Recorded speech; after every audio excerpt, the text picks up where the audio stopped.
क्षेपित कर देना चाहिए। और क्या बोलूं भाई?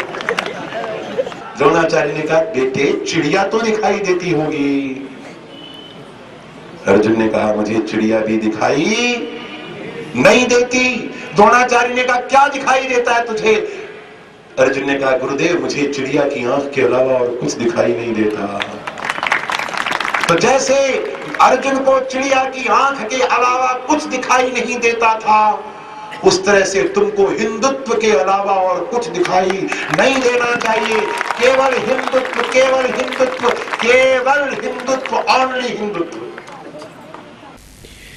The overwhelming victory of BJP in the Gujrat Assembly election of 2002 convinced their leadership that the communal propaganda based upon the terrorist theory does give them enormous dividends.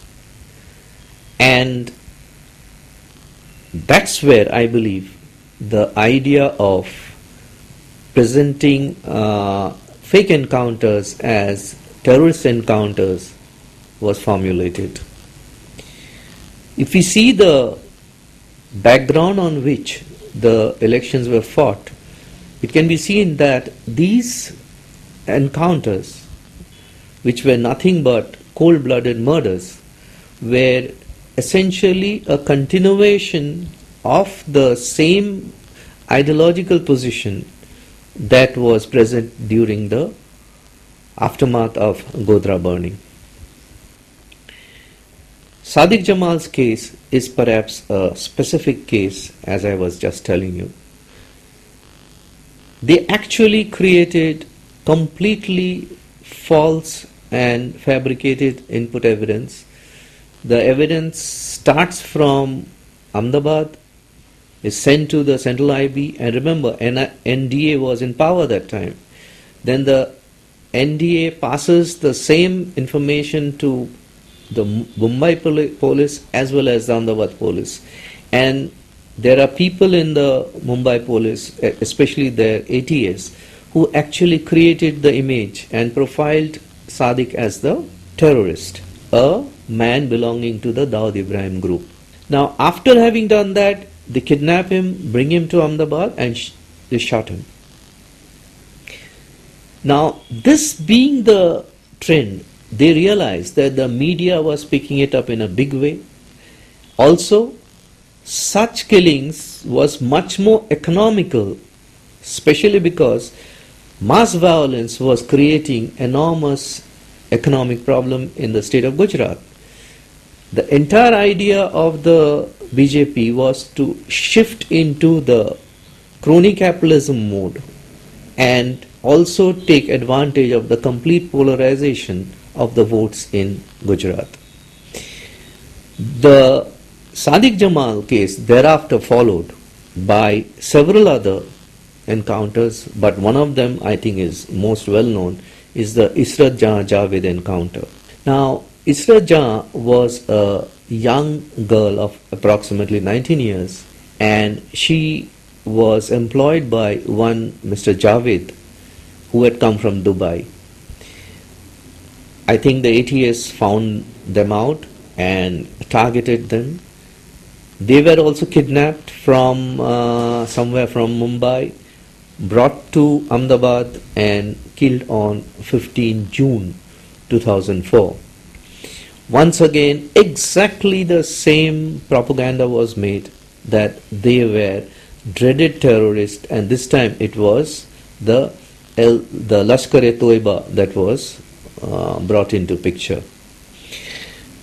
One factor that we have to always remember, that the media has created an enormous hype on this issue, and once again this encounter where 4 persons were killed was blown up as one of the attempt of the terrorist, the jihadi terrorists, to come and kill Mr. Modi. This also remained unexposed till we reach the Sohrabuddin case. As I told you right at the beginning, it was that one letter of Mr. Rubabuddin that completely broke open this cover of jihadi conspiracy. After the Supreme Court had ordered the Gujarat government to give a report regarding the Sohrabuddin killing, the entire machinery went into overtime to cover up what had actually happened. From January 2006 to about middle of 2006, they stonewalled the entire investigation. But thereafter, a preliminary inquiry which was conducted under the supervision of the then IG of Crime Branch, but actually done by Inspector Mr. V.L. Solanki, that exposed the fact that Sohrabuddin, Kausarbi and another person who is now known to be Tulsiram, they were kidnapped from a bus which was coming from Hyderabad to Sangli, and they were brought to Ahmedabad, and on 26th early morning Sohrabuddin was shot dead. So Sohrabuddin was definitely in the custody of Gujarat police.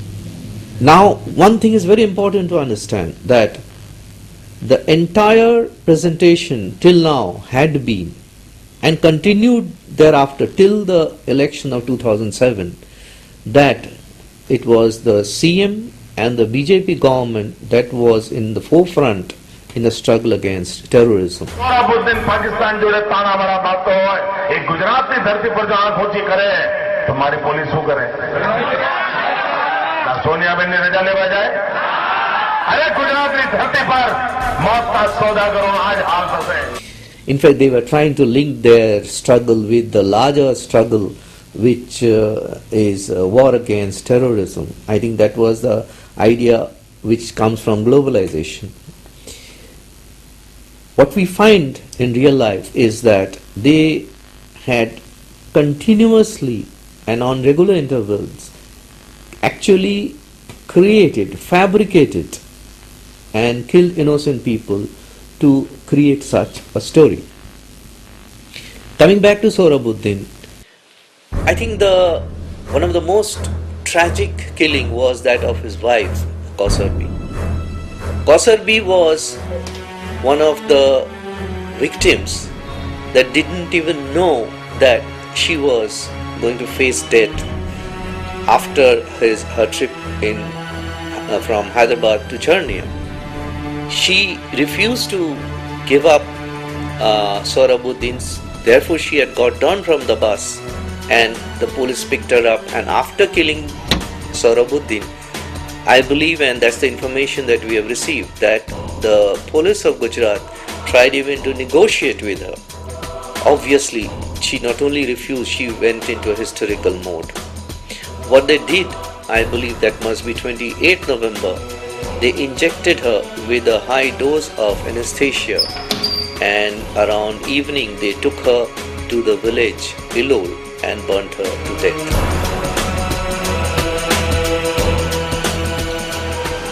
हमने तलाश करने की कोशिश की अपने स्तर से, कहीं भी नहीं मालूम पड़ा हमें कुछ भी. जो बाद में मालूम पड़ा कि ऐसा हो चुका है उसके साथ, उसकी बॉडी तक नहीं मिली हमको. हम बता नहीं सकते हम कितना लॉस हुआ है इसका. फिर भी आपकी माँ है जी, तो उन पे क्या असर पड़ा इसका? मेरी माँ जब भी कोई बात उसकी याद आती है, कोई बात होती है, तो उनको इससे भी संभालना मुश्किल होता है. वो कैंसर पीड़ित थे, स्तन कैंसर हो गया था उनको. उन तक हम ज़्यादा ये बातें भी नहीं कर पाते, समाचार भी आते हैं तो बंद कर देते हैं. कौसर भी आपसे बड़ी सिस्टर थी? जी हाँ, मुझसे 2 साल बड़ी थी. उसकी यादें तो बचपन की पूरी साथ ही रही है. छोटे से बड़े साथ में हुए हम दोनों, क्योंकि मुझसे 2 साल बड़ी थी. काफ़ी साथ में खेलना, लड़ना. उसके साथ ऐसा हुआ है, इंसाफ की आस लगाते हैं, वो मिलते नहीं. आप लोग आए तो आपको बता रहा हूँ, आपने आवाज़ उठा रखी है. पुलिस में कोई कंप्लेंट वगैरह आपने लिखाई जब? किसको दिखाने जाए? पुलिस ने तो सब किया धरा है, किस पुलिस पे विश्वास करके जाएंगे? लेकिन जिन लोगों ने ये किया उसको वैसे ही इतनी आसानी से निकल जाएंगे, अगर आप लड़ेंगे नहीं तो वो तो आसानी से निकल जाएंगे। इससे लड़ाई निकल जाए। जिन लोगों ने ये किया लड़ा है ना। आप चाहते हैं कोई लड़े आपकी वजह से?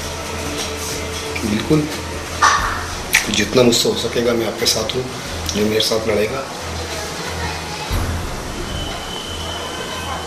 हम लड़ेंगे आपके लिए, मैं तैयार हूँ। After killing Kausarbi, the last witness in this series was Tulsi Ram, and they could not immediately kill him because he was a Hindu. They could not present him as a terrorist, so they arrested him, detained him, another offense in Udaipur, because the Udaipur police was equally involved in this entire planning and killing of Sohrabuddin and Tulsi Ram. And around end of December 2006, they finally brought Tulsi Ram to Ahmedabad on the pretext of a hearing in a local court in Ahmedabad, and then they took him to Ambaji and shot him dead there. Based on the report of V.L. Solanki, Rubabuddin thereafter filed a habeas corpus petition in the Supreme Court asking for a relief of investigation to produce the body of Kausarbi, because till then the whereabouts of Kausarbi was not known at all. I think it was a historical moment for the democratic forces in Gujarat that the Supreme Court this time ordered for a police investigation. And this police investigation led to something absolutely dramatic. The police investigation was handed over to a DIG who is Rajneesh Rai, and on 24th April 2007 he did something which was quite unimaginable in the state of Gujarat. What Rajneesh Rai had done, I believe, was a historical act which turned the entire political history of Gujarat thereafter. He arrested Mr. Banjara, who was the right-hand man of the CM. He also arrested along with him Dinesh MN, another IPS officer from the Rajasthan cadre, and another IPS officer, Mr. Rajkumar Pandyan, who was an SP in the Gujarat ATS. I think this one singular act, read with the letter of Rubabuddin of January 2006, really changed the political history of Gujarat. Otherwise, even now, we would continue to have a completely different version that was being dished out by the government. Now, what was that part? Mr. Modi had presented himself as the main fighter against terrorism, almost as a parody of what Bush was doing. He was presenting himself from 2002 as the primary anti-terrorist man against all the jihadi conspiracies. He had also presented the police officers of Gujarat, especially one crime branch of Gujarat and the ATS, which was left in the charge of Mr. Banjara, and there were 6 or 7 police officers under him as the brave, courageous policemen who would save not only Gujarat but perhaps maybe the country. After the arrest of these 3 officers, what got exposed? That these were no brave officers, but they were the greatest cowards who were actually kidnapping absolutely innocent Muslims, picking them up